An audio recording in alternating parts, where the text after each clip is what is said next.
am a retired Air Force veteran, and I was in the military for 20 years. What was your job? When you're in the Air Force for 20 years, you start with a job, I guess, and then you move to many others. I think most of my career, I was an avionics electrician. They would take stuff out of the plane, and I would go fix it and put it back in the plane. Okay, so basically, I can relate to that one because I was 35 Echo radio comsec repair. Anything Oh, we yeah. used to talk, we got to fix. So Yep. You and I pretty much did the same thing. just yours flew and mine went through the ground. I don't know, some of those helicopters. I could imagine. I know when I was fixing stuff, the weird stories that you would get of how stuff got damaged. We had one that brought in a radio. The whole top was just crushed, and he told us he dropped it. Come to find out, he actually had a tank run over it. Please fix this. Come on, man. I know. I got to do a lot of paperwork just to do that. Yeah. No, we didn't have anything crazy like that. I think the worst I saw was maybe them dropping a radar RT on the ground. It's a big old ding in it. Costs a couple million to repair, but yeah. It's amazing how much that stuff actually costs. Because I think we had a circuit card that was like $2 million. Mm-hmm. So, and that's basically the only reason we had to have secret clearance. Yeah. So That's cheap. in the military terms, yes. Yeah. Deployment. Do you do any deployment? So when I say deployments, I use the term loosely because the two bases I was at, anybody else would consider, a vacation holiday. I spent time at Al Udeid Air Force Base, over in Qatar, and everybody looks at that like, okay, that's not really a deployment. So, but I was there for a good 6 months setting up a avionics test station on their flight line over there. Okay. After that, I was deployed to Prince Sultan Air Base in Saudi Arabia, but after we had already given it back to the Saudis. So we were once again back in Tent City in a nice little, backwards podunk middle of nowhere. But I mean, even as far as deployments go, those had to have been somewhat nice, though. Nice. You know what? Relative. So I am thankful every day for what I was able to experience, but I do not for a single second discount any other deployments because Lord knows, like there have been much worse.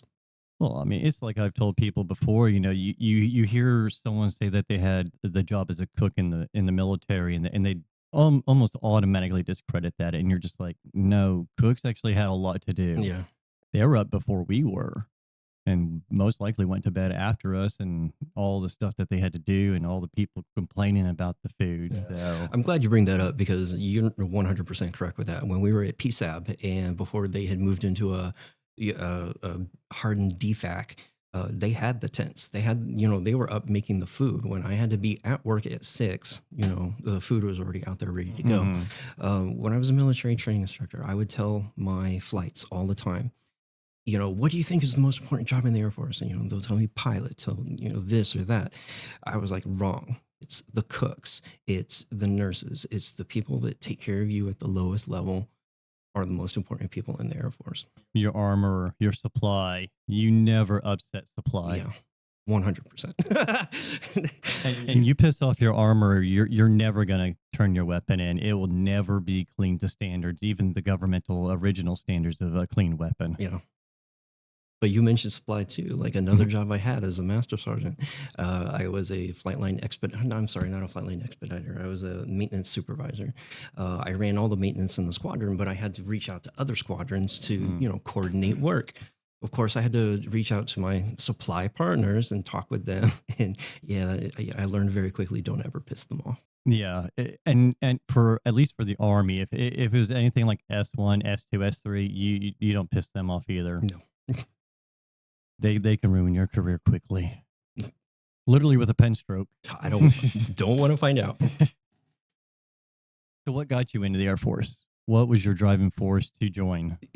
I was working as a kind of all-encompassing line cook, dishwasher, cashier at a cafe that was in a Saks Fifth Avenue distribution in Aberdeen. And I had gone to my boss. I'm like, hey, can I get a raise? And she's like, well, you got a degree. I'm like, no, I can't get a degree because I can't get a raise. I can't get a raise, so I can't go up at work. I can't go up at work because I don't have a degree. And I think that it's that vicious cycle Hmm. that a lot of people join the military, and that's exactly why I joined. Because there was one day I was like, okay, I can't get out of this vicious cycle. I want out. I want to go to a completely different place. I want a completely different job. Um, and really, the only thing that made sense to me at the moment was the military. Hmm. And once I decided to join the military, I had always known that I wanted to join the Air Force or the Navy. And when it came to the Navy, the only thing I wanted to do was drive the freaking sub.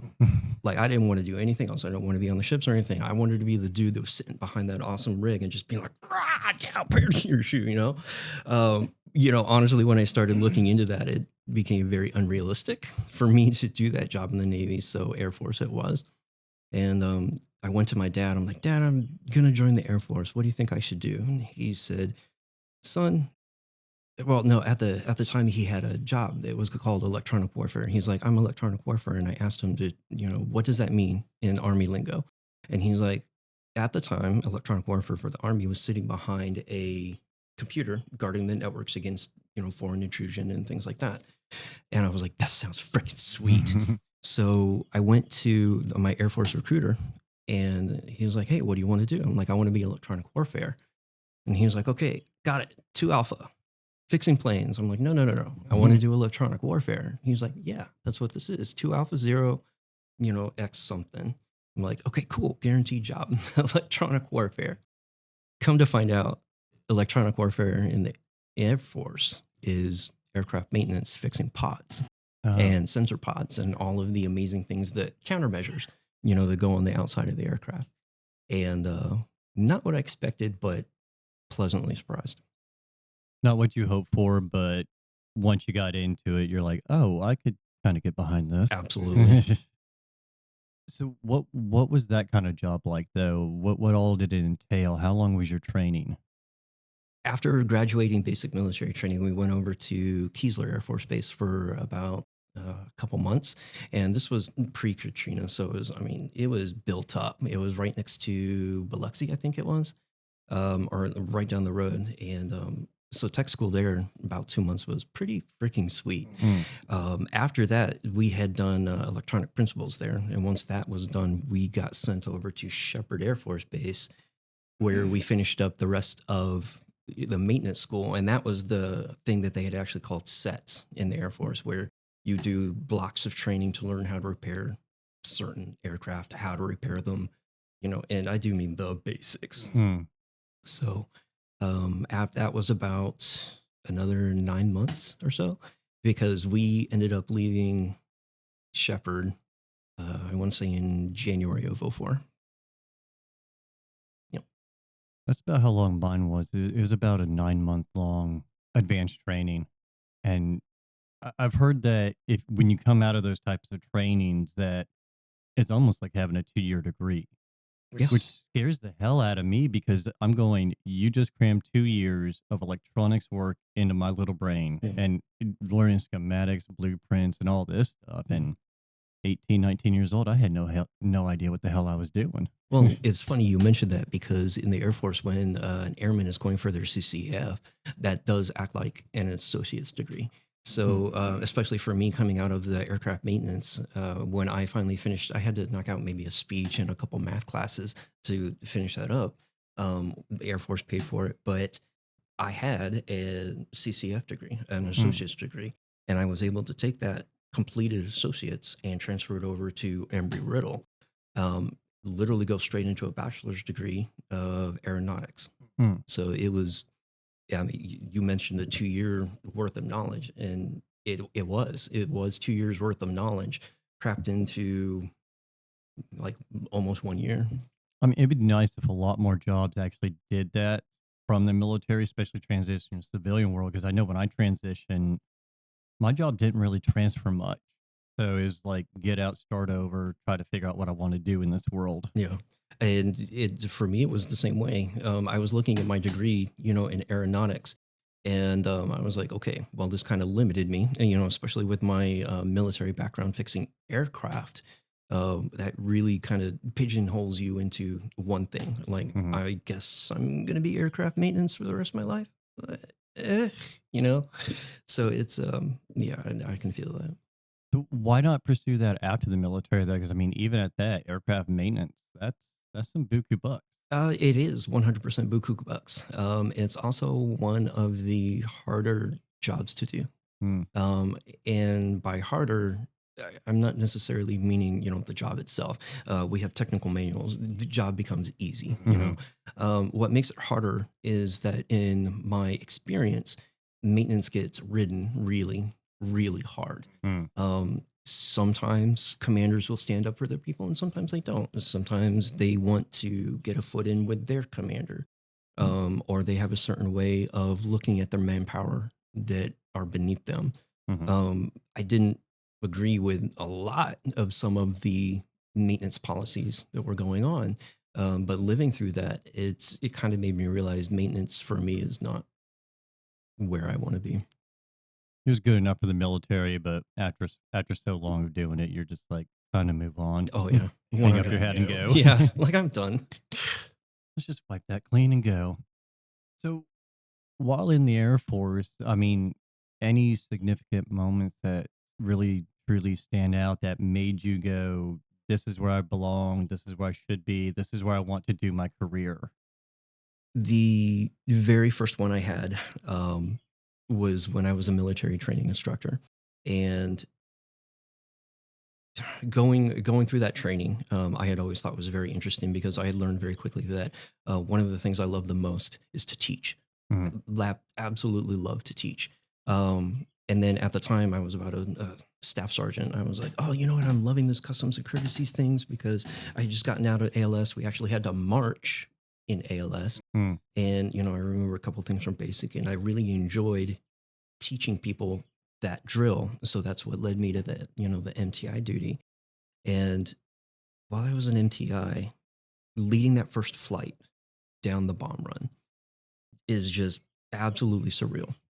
You go through months and months and months of training. You go through constant hands-on, constant, somebody's over your shoulder 24/7, helping you learn.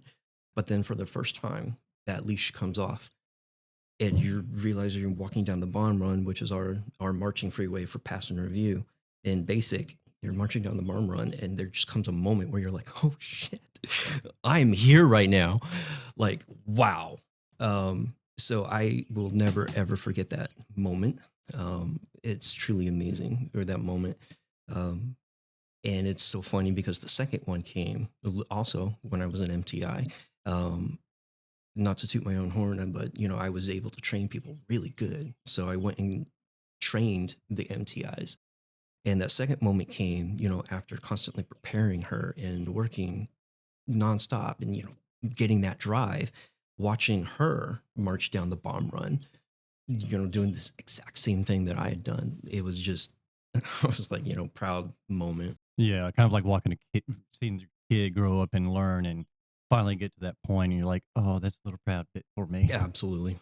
So, for the people who are not familiar with the Air Force lingo, like some of us Army guys, what is MTI and ALS? I'm thinking Yeah, ALS. I'm sorry. thinking Yeah. ALS is Airman Leadership School. 100%. Yeah. No, sometimes I forget, like, I get talking about the military and, even in the civilian world, they're like, you got to drop the military lingo.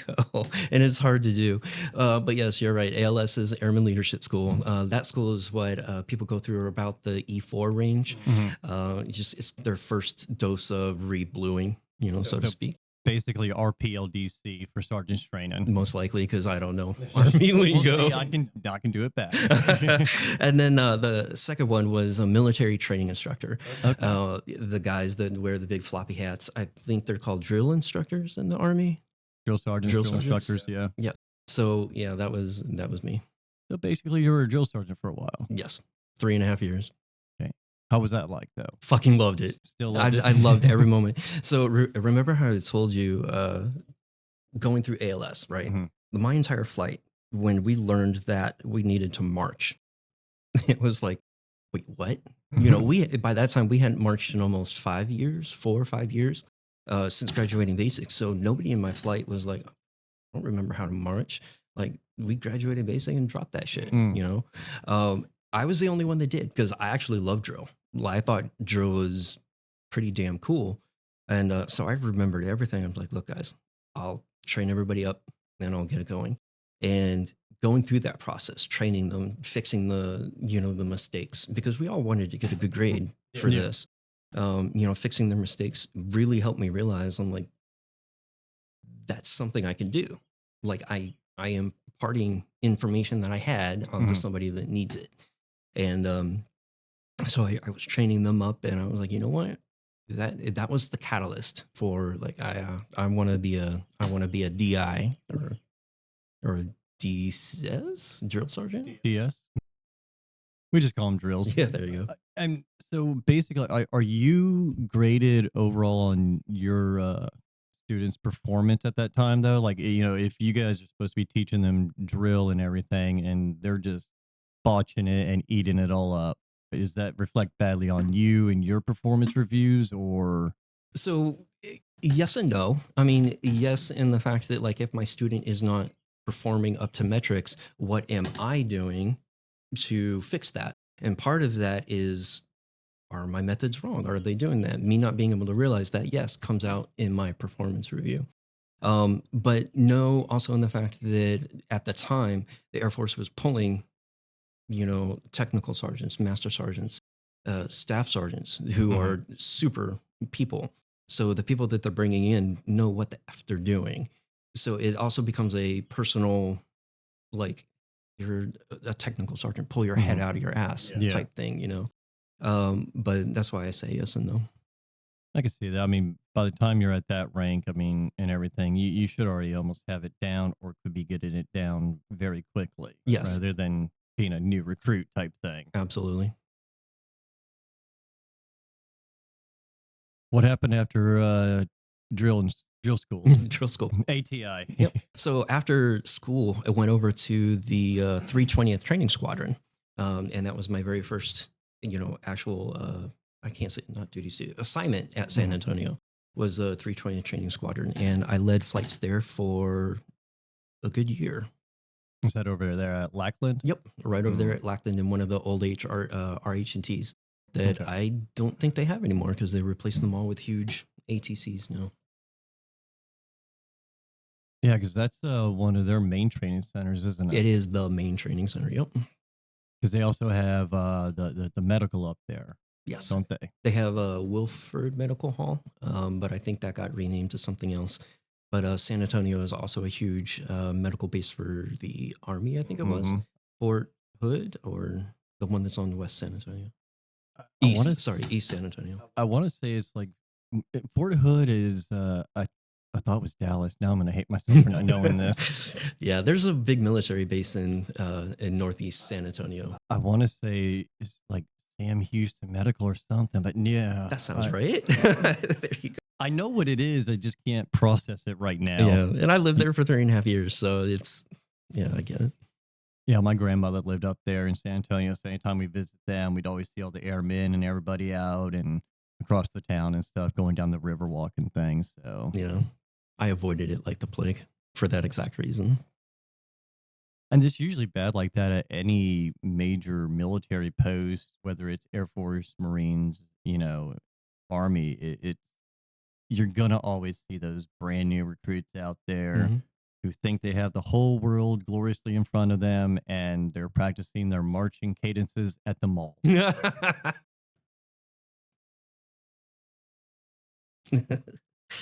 Oh man, it happens. Regrettably. So how long was your basic? Aren't y'all at 6 weeks? You know what? It's changed like freaking toilet paper, dude. When I was there, it was still, I want to say 7 weeks. But when I was, I want to say when I went through as a trainee, it was about 7 weeks. I think, if it's 20 years ago. Yeah. I know when I was there as a military training instructor, it was 7 weeks. We had done a 7-week schedule. When did you get out? I got out in 2023. Okay, not that long ago. Wow. Yeah. 3 whole years. Woo. You did better than I did. Actually, I just realized I've been retired for 3 years as of May 1st. Wait till you realize that you've been out of the military for 20 years and could have retired. Mm. It happens. Going back on those 20 years, you look back and go, man, that was not that long ago, but it seems like yesterday, but it's been so long. How did 20 years pass that quick? It does feel like a blink of an eye sometimes. But then, you get all those people in the military that complain about the military, complain about the lifestyle inside the military. But once they get out, they're like, I have no idea what to do. I am so bored. I need something. And you know what? I was the same way. 100%. I got out of the military, and at least when I had done that, I had an idea of what I wanted to do. That idea was basically bringing the idea that like textile hobbies like knitting and crochet have therapeutic value, and I wanted to bring that to veterans and other guys out there. So when I started doing that after the military, like you were talking about with purpose, definitely felt like I had purpose again. So did you transition from the military to the textile aspects, or did you have like a little period in there that you're doing other things? Because I'm trying to figure out how you go from aviation electronics to knitting and quilting. Yeah. When I was a military training instructor, especially as you lead flights, you lead tons and tons and tons of flights. Each flight has a T-shirt that they like to come out with. They'll put their names on it. They'll draw a little design. And so as a training instructor, you just get tons of shirts. And I had gotten to the point where I'm like, what the fuck am I going to do with all these T-shirts? Like, it's not practical for me to just, hang them somewhere. That's a lot of shirts. So a friend of mine was like, why don't you make a quilt from them? And for some reason that just clicked really well. I wish I could explain why, but I was like, you know what? That sounds really freaking cool. But at the same time, I knew immediately if I was going to do that, I needed to do it myself. Those shirts are one of a kind, completely unique. There's only, let's say, maybe 30 out there in the world, from the trainees, most of which are probably destroyed by now or gone. The shirt is priceless, So if I mail those out, I already know for a fact if I mail them out to a company that makes T-shirt quilts, I'm going to get back a basic square that looks boring as fuck. And if you look at the shirts, they're anything but. So I definitely knew that I needed to do them justice, and I didn't trust mailing them off to somebody to do that. So it very quickly became a question of, well, I can't just jump into it. Like, you can't just go from knowing nothing to all of a sudden making a big freaking sweet T-shirt quilt that looks fucking awesome, So I was like, oh, okay, well, I guess I need to learn to sew. And that, I was like, for some reason I took to that really quick. A very simple thing to do. And then from there, it was like, okay, well, I'm going to make a practice quilt. And I made my son a little baby blanket. It looks fucking atrocious, but I made him a little baby blanket. And then from there, it was like, okay, I'm going to maybe increase another technical part of this. I'm going to work. I'm going to learn a couple things so that when I get to my T-shirt quilt, I can make it look sweet. And so I made about 2 or 3 quilts coming out of that. And the first time you make your very first quilt and you get it back from, the person who's doing the long arming for you, you have this insane sense of pride. You're like, holy shit, I did that. I made that. That's fucking cool. Like, really cool. And then on top of that, like, especially if you give them away as gifts to something like that, like seeing their face is like knowing that you made something for them. It's that reciprocity that you get from gift giving, all of that led to how I got into quilting.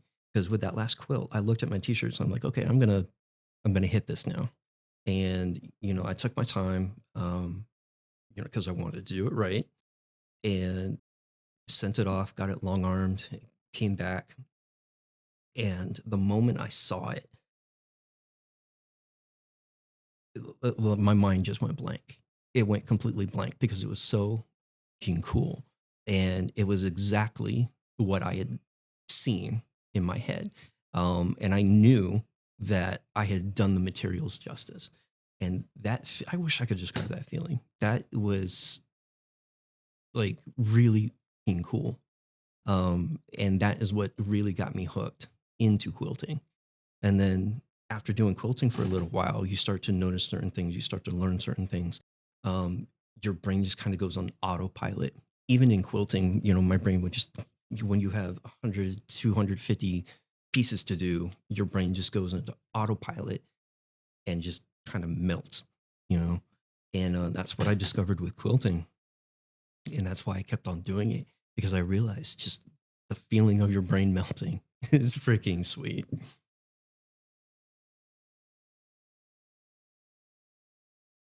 I had something in mind and I just went blank as soon as I coughed. Sorry.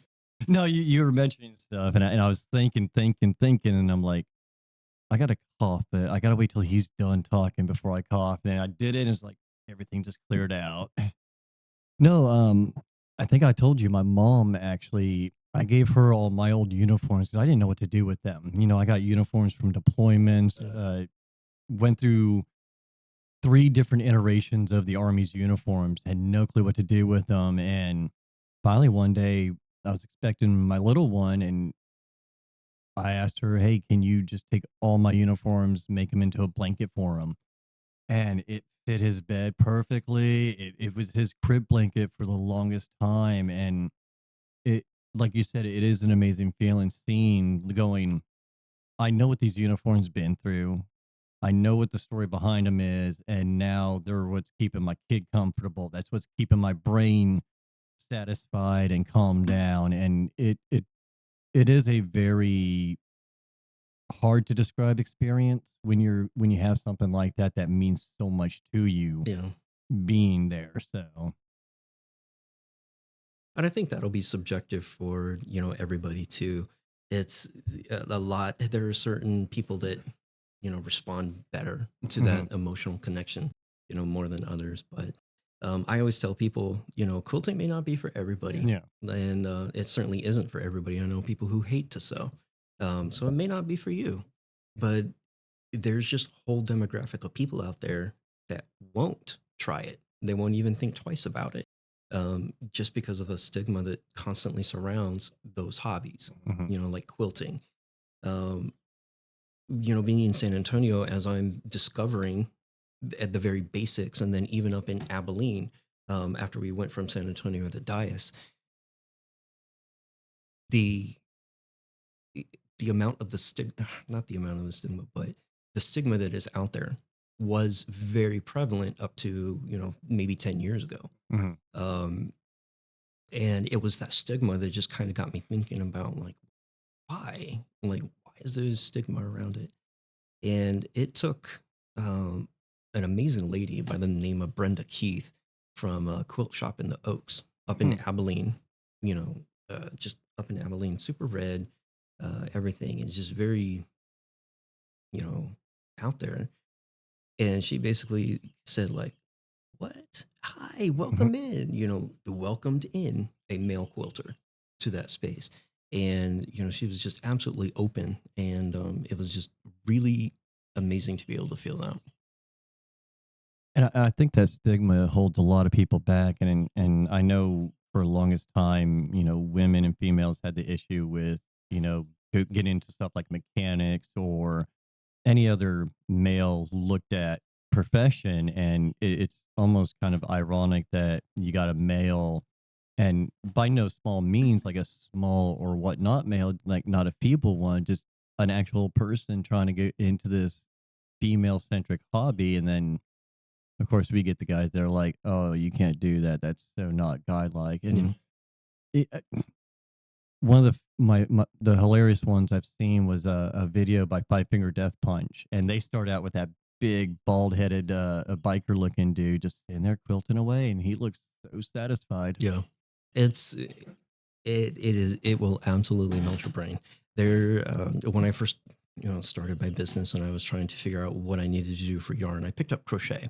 I had been trying to do that for a while, and very quickly found out, as I'm getting into crochet, a lot of the science that is behind it.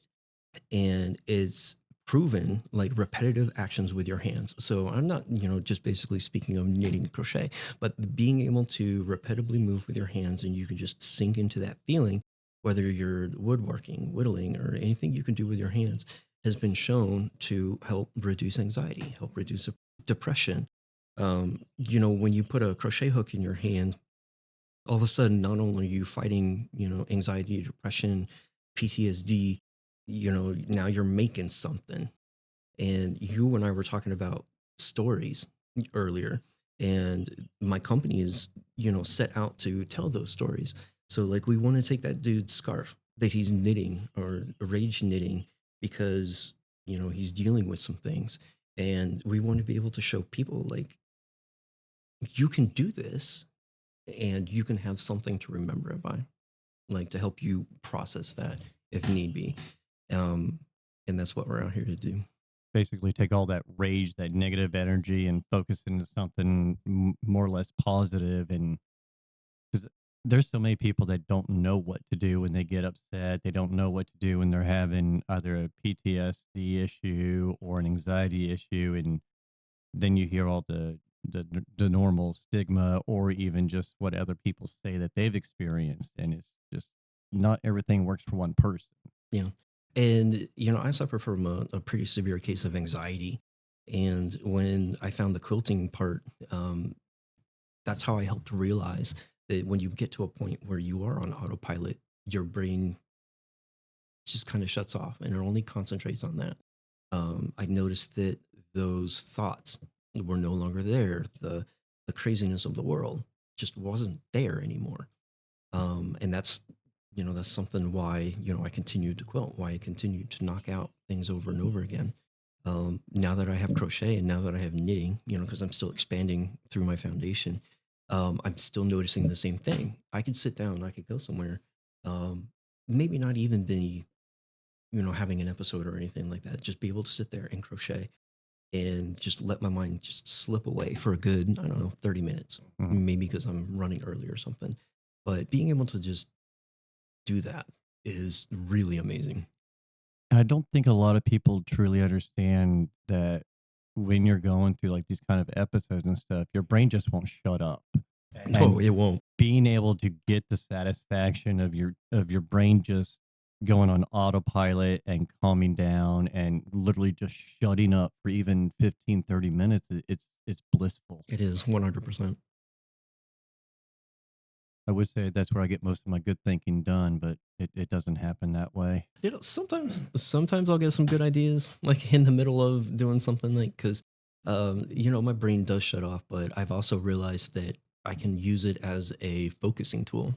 Hmm. If I am working on a specific pattern that requires the bare minimum of brain power, but there is some brain power, it allows me to use it as a focusing tool to kind of work through other things. What I mean by that is I constantly have to come up with new ideas for social media, like we were talking Yeah. later. So it's not unknown for me to sit down and be working on a project and be like, okay, well, I could do this or I could do that.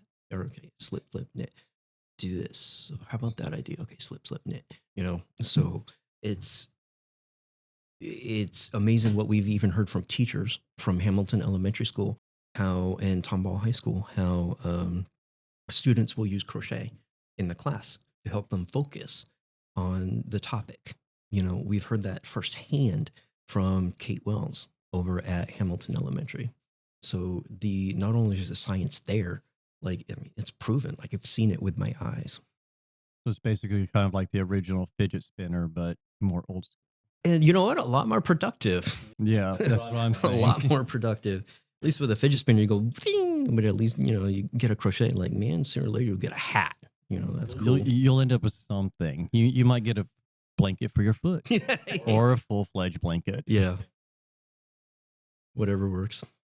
So how do you plan to market this to more guys and bring more guys in? Yes.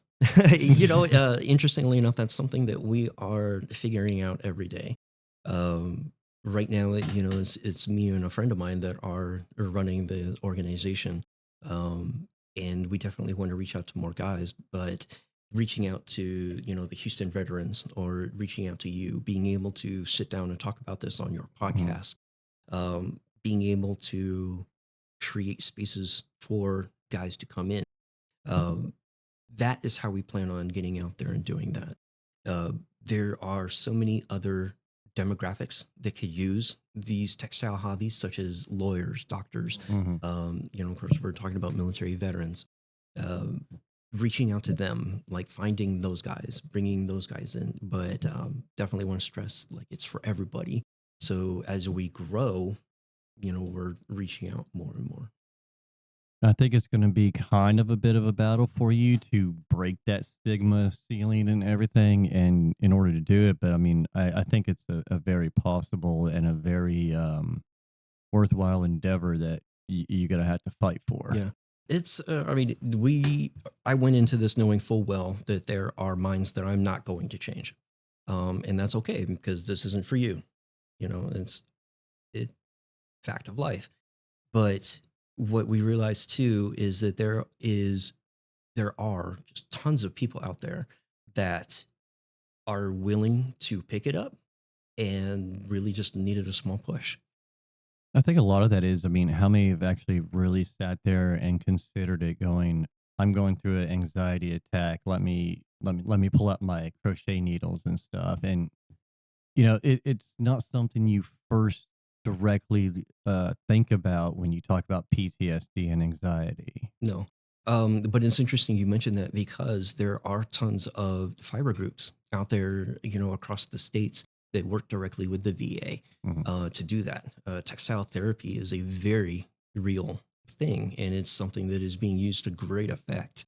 Like, there are tons of images out there from the VA that show participants in those programs, like guys out there doing these things in therapy groups. Mhm. That's one of the things that sooner or later, I want my nonprofit to do, work directly with the VA to be able to get those textile things maybe down to Michael E. Blakely, or maybe up to Conroe, or, any number of VA outpatients.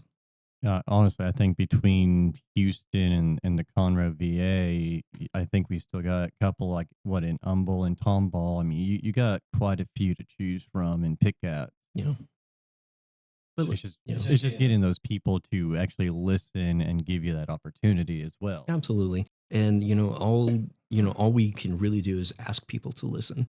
You gave me the opportunity to tell my story and what it is we're trying to do. So as long as we're just asking people to listen, that's really pretty much all I can say. So, what's your future goals for your nonprofit? W- where do you see as in, and I hate to use the term make it and that you made it, but other than the social media, being able to hire a social media person, Yeah. like Number w- one. where do you want this organization to go? And that's an extremely easy question. I want it to be the premier organization for men in the fiber arts. I have no idea what year goal that is, but that's something that we're working for. Hmm. Right now, it's going to be Houston. In a couple years, I see us working with veterans, with school districts, to bring about the mental health benefits of textiles in the school, with the students with ADHD members, or kiddos that have autism. All of these things can be amazing for students like that. So definitely in a couple years, I see us working with, hopefully with the VA by then, working with whole school districts on a curriculum to help students succeed. And I mean, really from there, the sky's the limit. I think it would be amazing to see that in schools because it almost seems that nowadays with the push of technology that once you have a special needs child that is having a problem, they usually just try to shove a tablet, a TV show, or something in front of them just to get them calmed down for 5 seconds, rather than focusing that energy like we've been talking about, that focusing that energy and that rage onto something that's actually productive. Yeah. And it's something that we've seen firsthand with MTCF. And it's something that we want to expand on in the future.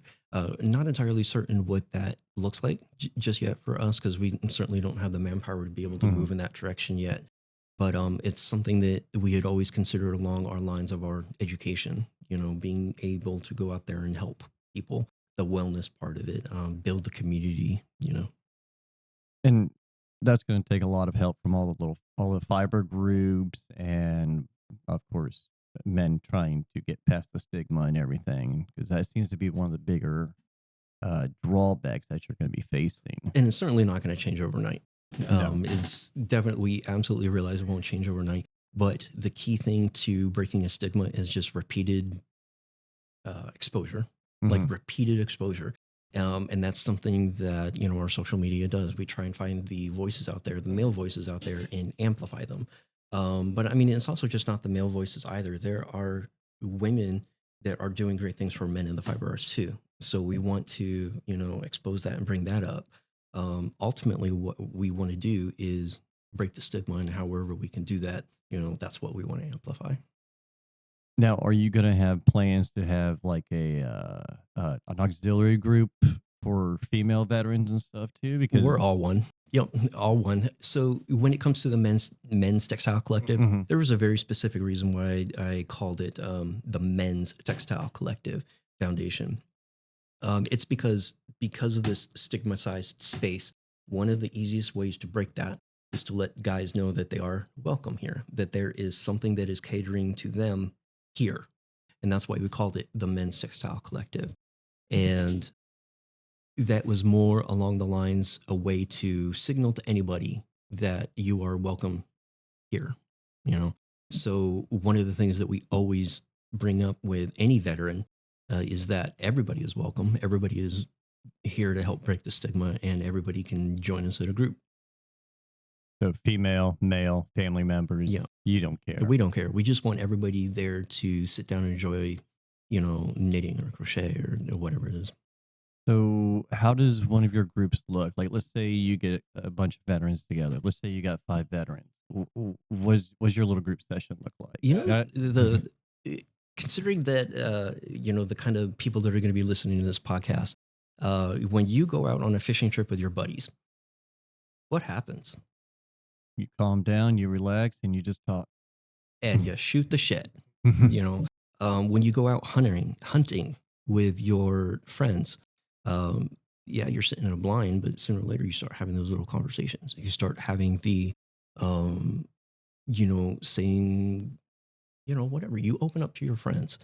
The same thing happens at one of our textile gatherings. Sometimes we don't talk shit. I mean, Mhm. there have been whole times where we'll sit there for 20 minutes and just concentrate on whatever it is we're doing. Other times we're pretty fucking vocal, and we'll talk about things that guys will talk about. And there's there's absolutely a difference between the conversations from normal knitting circles that may be predominantly female, and like a social circle or with some guys. Mhm. Completely different conversations. Um, and it's definitely eye opening. Yeah, I could imagine a bunch of veterans just sitting around knitting and crocheting and then talking about, well, this one time in Iraq. We had a veteran come to one, and he started telling us his stories, and it was absolutely amazing. I think it would be hilarious, but also, like you said, an amazing eye-opening experience. Because I mean, it's just something you don't conceive that would be put together. Knitting and war stories. Yeah.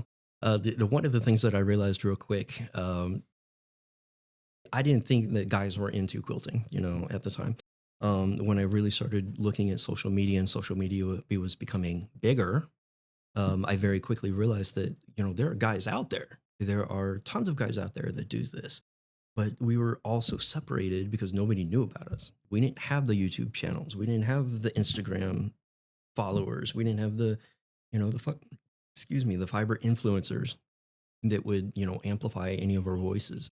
So it definitely, knowing that there are other people out there, or, getting the recognition. It's gonna happen. I mean, it's gonna take time, and I mean, it's just gonna be like this podcast. We're not gonna have 100 1,000 downloads after on the first episode, it's going to be months and weeks of grinding, and unfortunately, it's going to be a lot of social media. That's just the one thing I don't look forward to, and it's dreading. No input from me there because I'm definitely, yeah, I dread social media. So basically, once you got out is when you decided to start this organization. You know, actually, I figured I wanted to start this organization well before I got out, because I realized, I was a quilter for many years, and realizing that there is the stigma, and everything else. With that comes the lack of representation in the commercial field. Um, Fisker scissors are nice. Everybody likes a nice orange handle, whatever. The women get all these cool looking little glittery, crap. Where's my skulls? Mm. Like, I want my metal tools. I want those, um, the big tools. Those, the things that are catered to me. And when I realized that the market doesn't cater to that because they don't think guys do this, that is what kind of led me to think like, okay, I want to do something about that. Like, I really do. I didn't know what I was called. That I didn't know it was going to be eventually the Men's Textile Collective Foundation, but I knew I wanted to break that stigma somehow. And so leading up to retirement, it was always, I'm going to do this. Like, I am going to get out and I'm going to start my nonprofit. And that's basically what I did. We got out, moved from Abilene down to Houston. And for the past 3 years, I've been just chugging away at getting this foundation to a place where it is today. I mean, and that's great that you came out with a plan rather than going, well, let me try to convert this into something and let's see if shit sticks to the wall. Well, and that's exactly what I did though, because I did come down here more with an idea. I definitely knew what I had wanted to do, and I thought I knew the direction that I was going. Really, we're almost 3 years old, at this point, but most of the good direction hasn't come except for the past year. I spent a good 2 years just taking that plan and just it blown up immediately, So, definitely as a business owner, how they say, roll with the change, I got rolled pretty hard. You're an amazing conversationalist. I try until I have my blank moments like this, and then it just goes, I can't remember anything. And there's like so many different topics I want to cover, so many different things I want you to be able to speak about, and then it just goes And you're really out the window. And you're really good at leading me into it too. I try. Because like I'll hear the pickup, I'm like, oh shit, I could talk about that. Like, well, I also got the crazy voice in my head that's in my editing room that's telling me every now and then. I'll just hear him, hey, when did he start it? Oh, okay, yeah, that is actually a good idea. But he's doing good with me. But with all this, I mean, what are you going to try to do to fund it all? right now I'm not even thinking about that. Okay. And the reason I say that is because while we do have the ways we raise a little bit of funds, at the moment I'm not actually looking for capital. I'm not looking for the huge influx of money just yet because we are still so very new. I think we do have a small bank account that we've been able to raise some funds for, and we use that to pay for the things that we need to. But at the moment, it really is just relying on donations. It's relying on the yarn that we sell from the donations that we get. When it comes to that, it's more along the lines of there's really good yarn that's good for teaching, and we'll take that out and we'll go use that in our programs.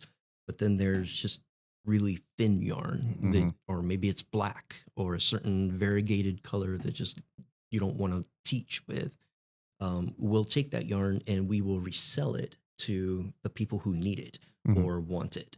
So we have gone to fiber festivals with this, slightly used donated yarn, and it's just gotten, bought right up. People love the idea.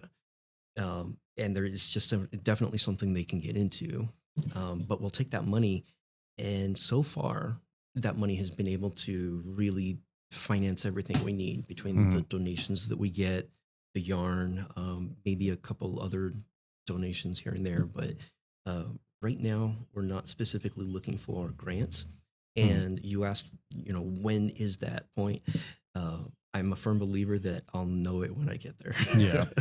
I mean, I imagine that donations are gonna be one of the biggest parts of your organization, and considering I don't think I've ever really not seen yarn or scraps of, fabric and stuff posted all over either Facebook, Oh yeah. Craigslist, and stuff. I mean, it's plenty out there. Yeah, absolutely. And that's definitely one of the places we go to as well. We search on Facebook and, the other different ad sites and it was like, hey, you would consider donating, or anything like that. Sometimes we get lucky, sometimes we don't. You miss 100% the shots you don't take, though, Exactly. so I mean, if they're gonna donate it, I mean, at least donate it to a good cause, or it's better than just either throwing it away or just scrapping it. And it does go to a good cause. Um, just to give you an idea, some of the yarn donations we get is half, like letterbox yarn that we call craft yarn, things like that. Yeah, we were talking about donations and what you do with the stuff. Oh, so yeah, with the donations, typically half of the donation will be what we call craft yarn, but still usable for Mhm, everything, and the other half is the type of yarn that you would get from a specific fiber color mill or something. Super nice yarn. mhm. What we'll do is we'll look at that and we'll separate it out and basically put anything that's good for teaching, like people that you wanted to learn on. We'll put that in a one pile, and we'll sell the rest.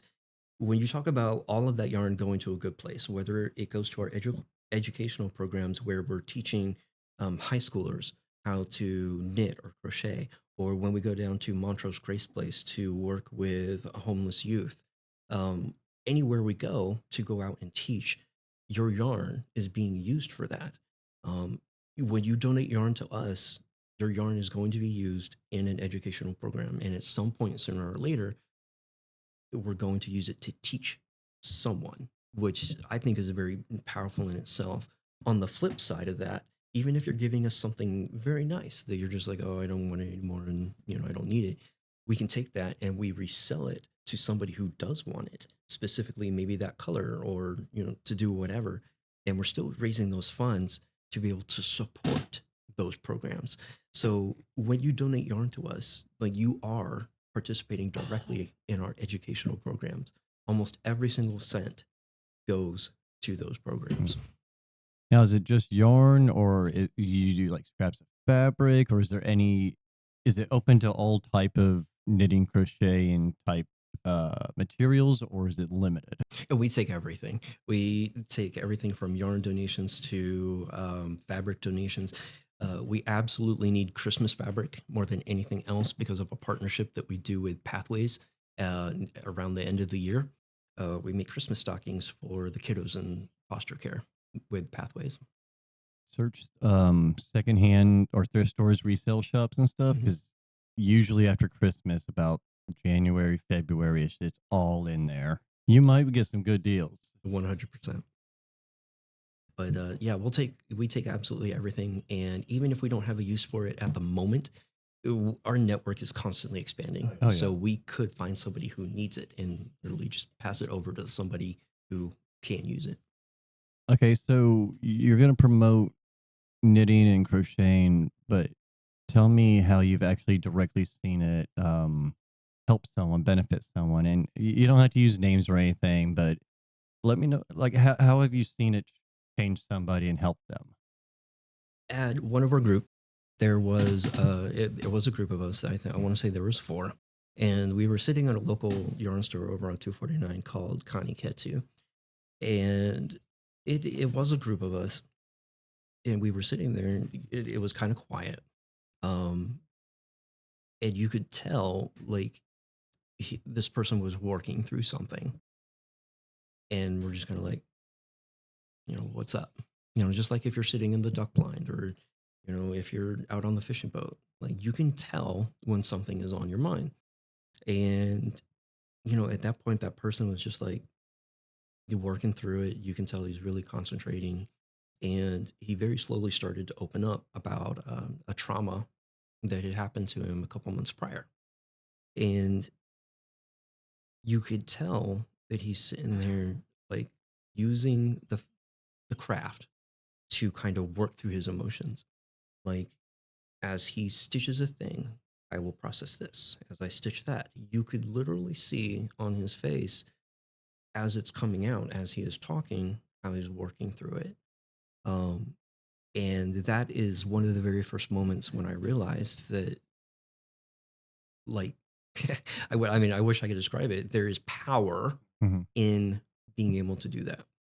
And that was one of those points where it just, you'll never forget it. Well, what about you? You touch your product. Let's hear your story. I had mentioned earlier that I left the military with a pretty severe anxiety issue. Um, and I'll be forthcoming. It was absolutely from my early TI days, when there is just a metric ton of pressure to put on you to perform. I mean, it left me, it didn't leave me with PTSD or anything, but I definitely have some mental issues related to that. And, when I had picked up quilting, um, my mm, it turned that stuff off. It literally turned the shit off. Because I would sit there and worry about what my flight was doing every minute of every day. Because I know if they did anything wrong, my boss would be down my. So it was one of those things that quilting was the only thing that turned that off. It got to the point where it was kind of hard to sleep sometimes, because of that. But so, I mean, and that's, my personal story behind why I know this works. I discovered something new when I realized I needed to expand my fiber world, with this organization. And I picked up crochet. I discovered something new when you do, the repetitive motions with your hands, because I think I was sitting at the pool, my neighborhood pool, and I was working on crochet, and my son was swimming in the pool, and we had a lot going on at the moment, and I was just sitting there crocheting, and my brain just went numb. It was one of those single stitch crochet patterns that requires no brain power, none at all. So you get lost in the repetitive motions, and your brain just literally kind of slips sideways and shuts off. Um, I didn't realize anything had happened until my son, runs up from the pool like, "Daddy, Daddy, did you see that?" And like all that. I was like, oh, yeah, yes, I saw it. I saw it." So I know firsthand the amazing benefits that this stuff can provide. And I think, even with you having your own story of how it helps you with anxiety and stuff, I mean, just even being able to speak that, that should be able to help a lot of other people go, well, you know what? I can actually try that. I might try it.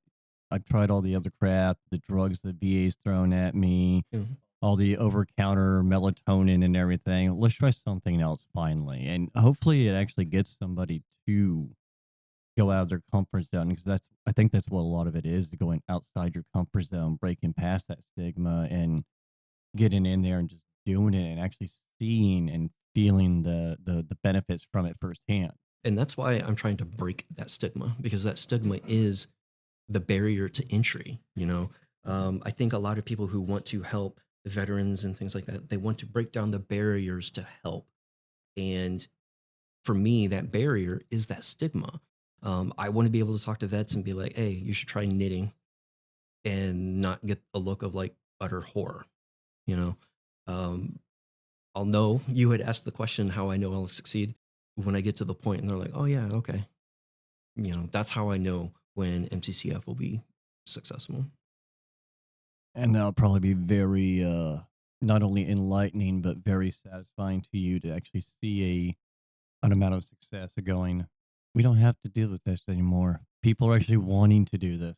And you know what? Thank God for social media. Because we were talking about social media earlier. Like, I may not enjoy social media all that much or anything, but I absolutely have to say that all of the people who don't mind social media have gotten out there and put their faces out there So now they've done more for breaking that stigma in the past, I want to say 5, 6 years or Mm. so, than for decades before. So the stigma is definitely being broken. It's being broken faster because you have amazing content creators out there like Brochet. If you haven't heard from him, fucking hilarious dude. Mm. There are the veteran knitter from the UK who recently broke a world record for knitting in a London Marathon. Oh, wow. Yeah, and not to mention the amount of Olympic skiers actually from the Winter Olympics. We were taking those social media posts and amplifying those people because they, like we were talking about, they do represent that everyday person. Like, see, you can do this, you know, and to talk about breaking the stigma. It's happening. We just want it to happen a little faster. Yeah. I mean, and you are right. Social media does help a lot with it, especially with like YouTube and Facebook and stuff. And could you imagine doing this kind of shit on MySpace or pre MySpace? I mean, it would never get shared. There was no content to it. you know. Or have an 8-second vine of you going, I'm a dude. You're showing your age there. Yeah. Well, I remember the days of ICQ and AOL Instant Messenger. So, The death knell trying to connect to the internet. oh, I still have horror memories of that. Mhm. You got mail. But then you got people with that as their ringtone for when they get text or email, and you're like, did they come back? But I think they just said it, like AOL not too long ago officially closed down their emails or something. Yeah, it was a little while ago. It was a sad day in history. Just like with the Cartoon Network cartoons. No, I had when I first got out, I got really big into model making. Like, Yeah. and I specifically went for ships, like the USS Constitution and stuff, the old wartime pirate ships. And I didn't realize the beneficial factors of that either. And again, it's like you're saying, it's using your hands, dealing with small items, trying to paint the little cannons or do the rigging Mhm. for a ship with very thin thread. And it makes you concentrate on it to an extent. But like you said, not enough to where it's taking your full concentration. See, like your shipbuilding for you would be like my quilting for me. Mm-hmm. When I want to do quilting, it's because my brain doesn't completely turn off, because I have to concentrate on what I'm doing. I don't want a needle going through my finger. I like precision. When I make my quilts, I do like it to be precise. I like the edges to match up. I like the four corners to be where they were. And especially with shipbuilding, it's the same thing. Mhm. Like I like my cannon to be here. This needs to be slotted into place Oh, yeah. perfectly. And I realized that there are certain brain types that will take to these hobbies more than others. So I find it interesting that you do enjoy shipbuilding because now I would challenge you, give quilting a try Mhm. because the ideas are the same. I think our youngest daughter, she's tried to get into it too. And now it's going to be like one of those, we'll sit down and start working on it together and just get lost, probably watch a movie or something. And that is exactly how a lot of guys get started in it. In the 3 years that we've been doing this, I have collected tons of stories, tons of stories. And you would not believe how common that thread is. We have heard numerous stories from the guys who have picked up their hobbies as a way to connect with their family, specifically their daughters and sons. When the son wants to make a blanket, they will sit there and they will make a blanket together. A daughter who is really into, let's say, crochet, she likes to make the little amigurumis. And we had a dude who was like, well, I want to be closer to my daughter and I want to help her and I want to make her things for her amigurumis. So he learned crochet as a way to connect with his daughter. And just, you would not believe the amount of stories of guys who have done that. I got a friend of mine into crochet and he immediately started making things for his family. He was like, well, I got a baby on the way, so I guess I'm going to make a little baby blanket now. It's the awesomest thing ever. It just says badass. Yeah. And then the kids were like, well, where's my badass blanket? And he would make scarves for his wife. And it's just absolutely amazing the stories you hear from why they pick it up, like growing closer to somebody. Yeah. So yeah, go for it, man. Well, it's like My kiddo came to me one day. He wanted to do soccer. He was done with Boy Scouts, wanted to do soccer. I don't know the first thing about Me soccer. neither. I And mine no wants to do clue. the same. I just know you use your feet unless you're the goalie. But yet now I'm sitting here as his coach for his soccer league and going, how the hell did I get here? Yeah. That's when you know you're old. Yeah. You're going, I was just going to sign you up for the league, send you on your way, but now I'm sitting here coaching you. Yeah.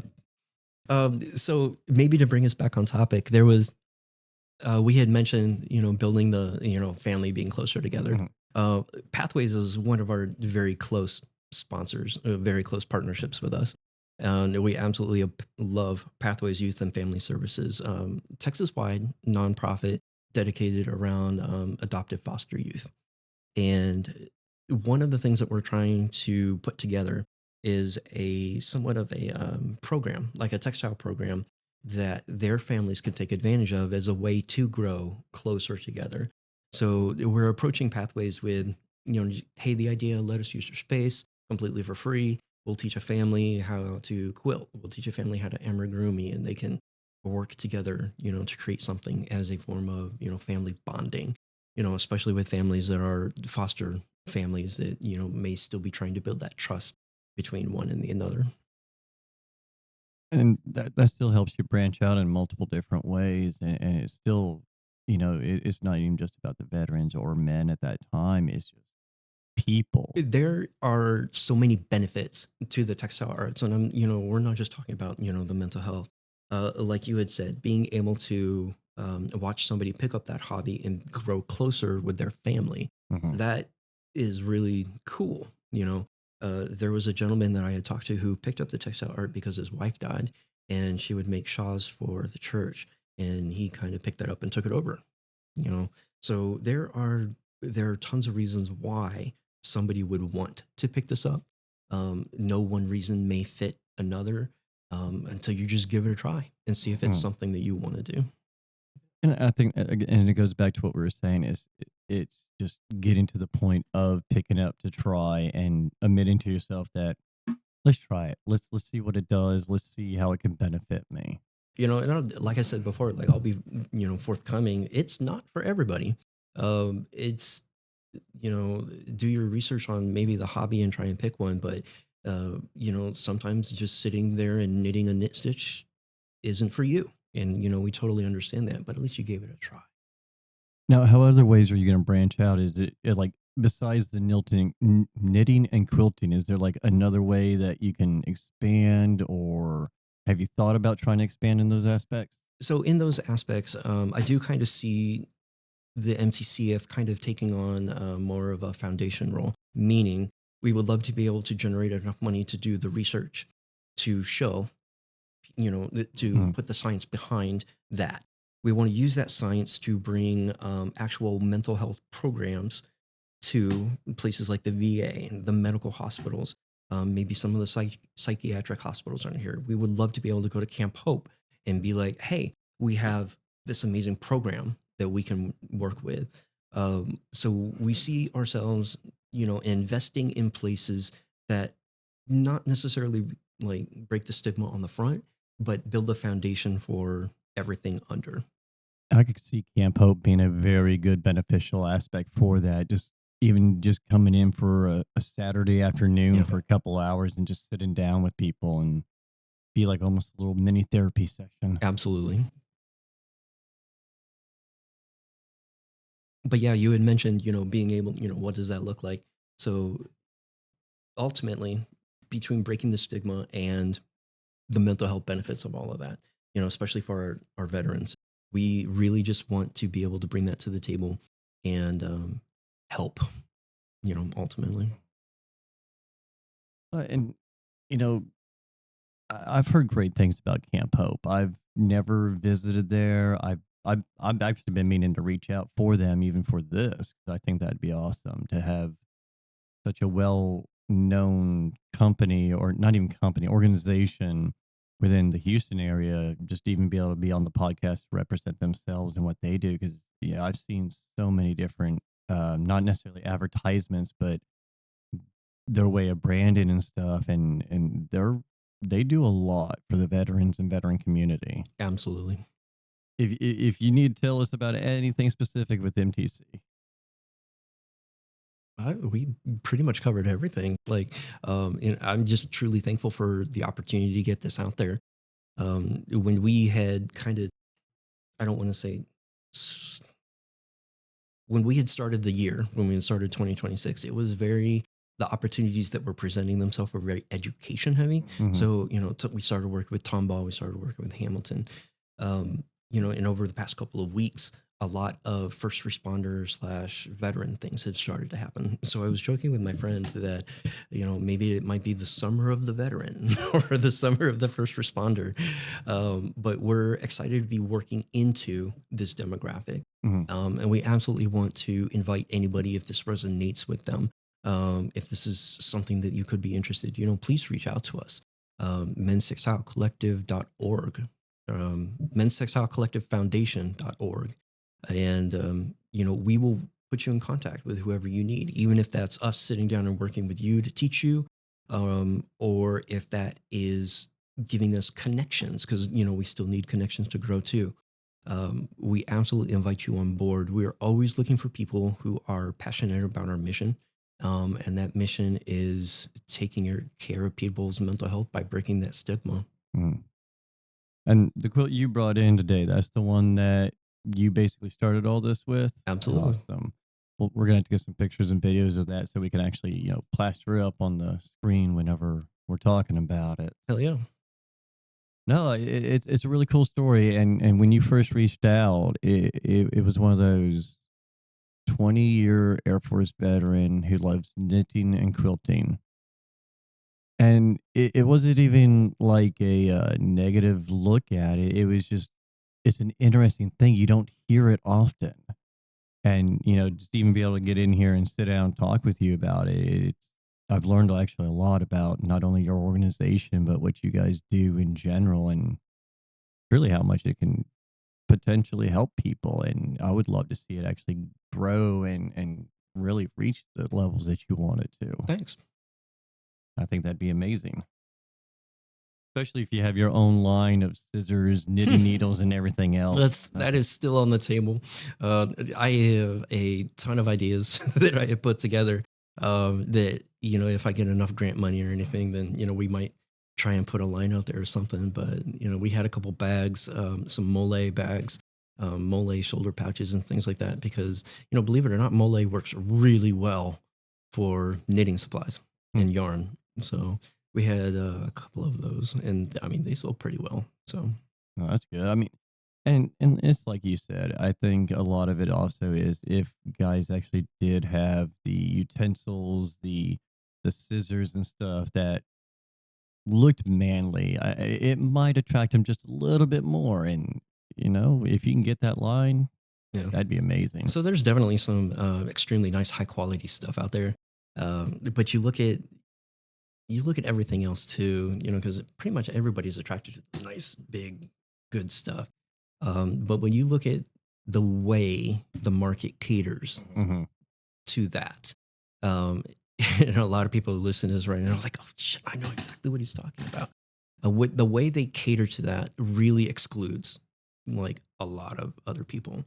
And it was really that exclusion that really helped me like, shit, I want to fix that, because I'm pretty novel like that. I want my Hmm. skull and crossbone scissors. I want a ruler that has fucking flames on it. I don't care. Yeah. I got money to spend. I want a flaming ruler. So it's, I want to be able to help that demographic. Because, like I said, if I break the stigma, more men are going to go out there and buy things, right? When more men go out there and buy things, they're going to realize that there's nothing on the market for them. And, we like to gripe and complain. Hmm. So sooner or later, a market study is going to be done and be like, oh shit, men are now, I don't know, like 40% of our buying power. What do we have on the market for them? Nothing. So, and that right there is what we're trying to change. Because the moment we can show the value, and when I was talking about the science behind it, Hmm. we want to be able to go to those marketing companies, those other companies like Fiskars, the big companies, that cater to sewing products and things like that. We want to take that data, be like, look, you have a buying power here that you are ignoring.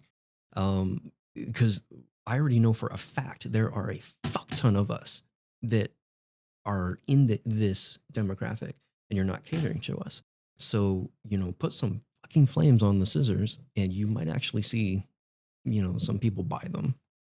And I think that's a lot with other professions too, because I know at one point gardening, it was only specific tools and stuff.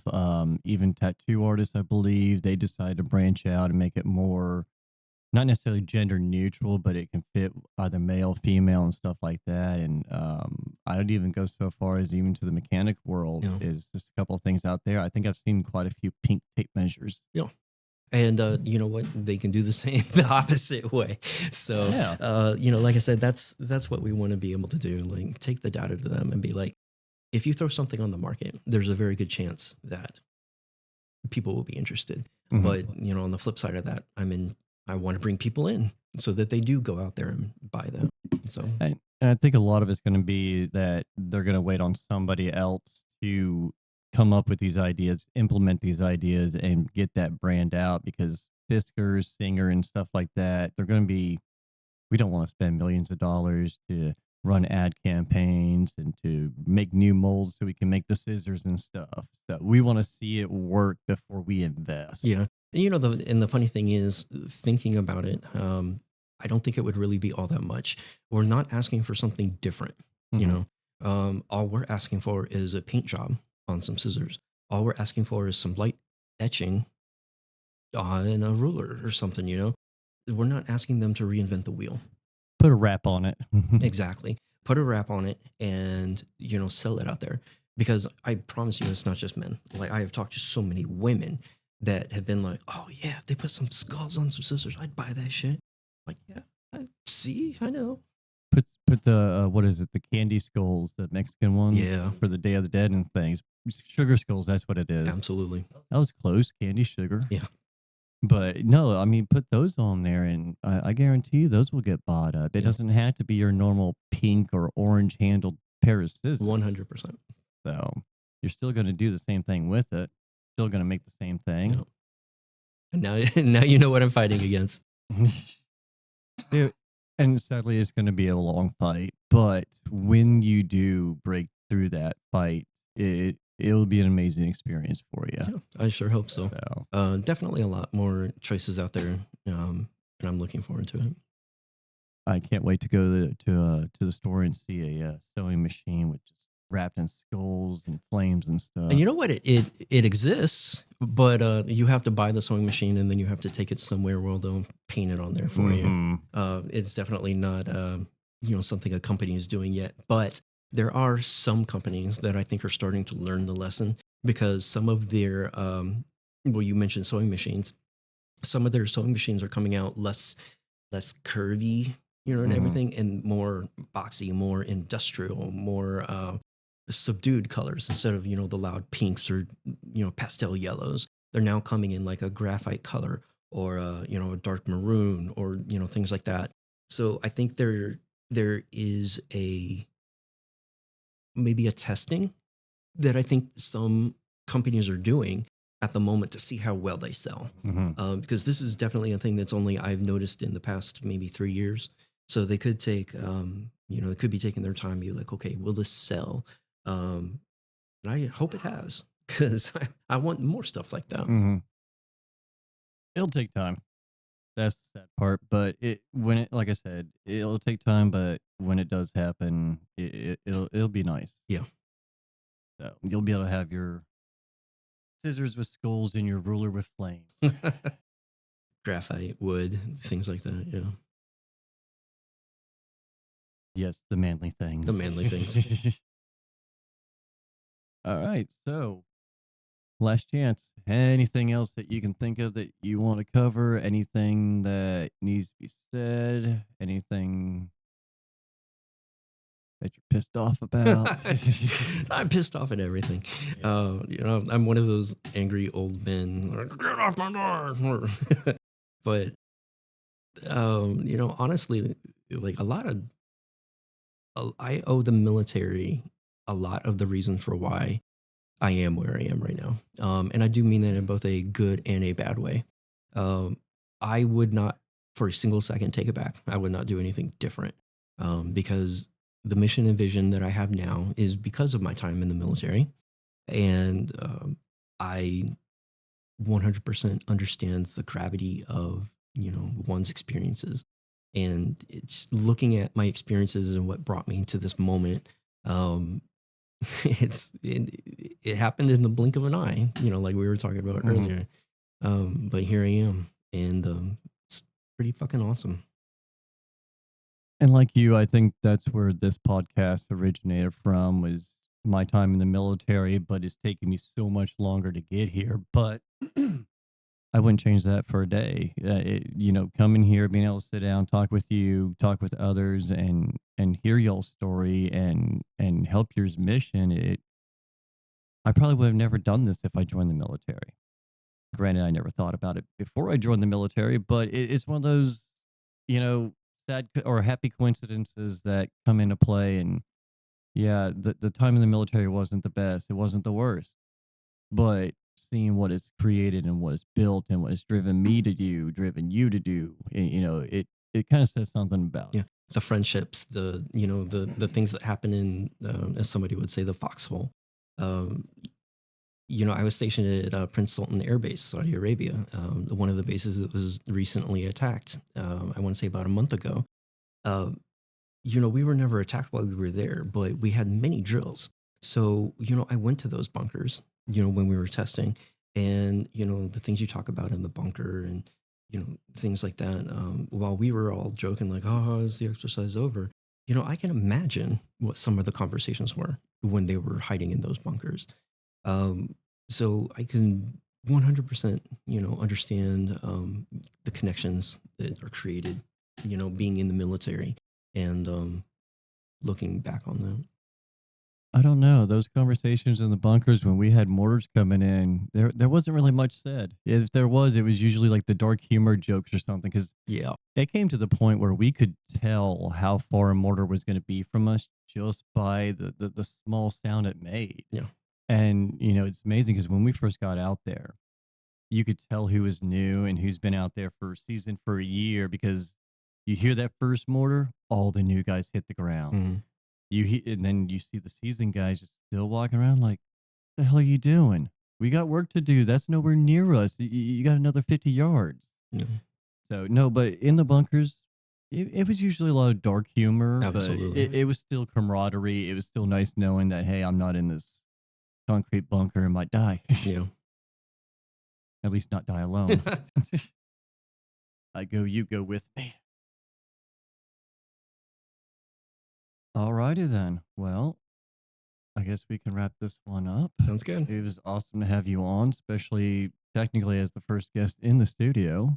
Thanks. It was a wonderful conversation. You have some amazing energy. So, I blame the caffeine. oh yeah, no, so many Red Bulls and coffee for me. Oh, the rippets. Yep.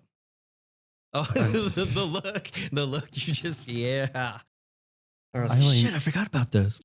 See, I drink Red Bull when I was deployed. I didn't have Rippets, but that's all I've seen over social media since the new stuff. Wow. You hear that? He ain't had no rippets. I'm gonna go to my mailbox one day. There's gonna be like a whole box of them. Enjoy. My control room guy's gonna bring some room over. Awesome. All right. Well, again, I appreciate your time. It was awesome meeting you. It was awesome sitting down talking to you for now an hour and a half. Wow. Told you it'd go by. I can talk. All right, boss. Awesome. Thank you for having me on.